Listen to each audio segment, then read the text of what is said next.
অজু করার সময় অজুর পানি যখন মুখে লাগাবেন একটি দোয়া পড়বেন, আপনার চেহারা নূরের মতো উজ্জ্বল হয়ে যাবে ইনশাআল্লাহ।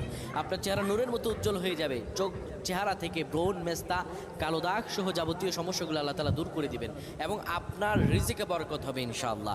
আপনার দোয়াগুলো কবুল হয়ে যাবে। অনেকের চেহারা সুন্দর কিন্তু তাকাতে ইচ্ছে করে না, মনে হয় চেহারায় নুন নাই, কিন্তু অনেকের চেহারাই কালো কিন্তু দেখতেও ভালো লাগে। যেমন এই যে বেলাল হাবশি, চেহারার দিকে তাকালেই শান্তির সুবাতাস বয়ে আসতো। সাহাবীরা যার চেহারা দেখে অনেক প্রশংসিত করিয়েছিল এবং যার কলব স্বচ্ছ ছিল।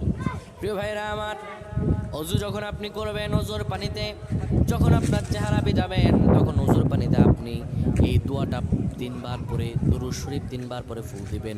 দোয়াটি হলো আল্লাহু নূরুস সামাওয়াতি ওয়াল আরদ, আল্লাহু নূরুস সামাওয়াতি ওয়াল আরদ। পানিগুলো নিয়ে সেই পানির মধ্যে আপনি ফু দিয়ে চেহারার মধ্যে লাগাবেন। আমার আল্লাহ রাব্বুল আলামিন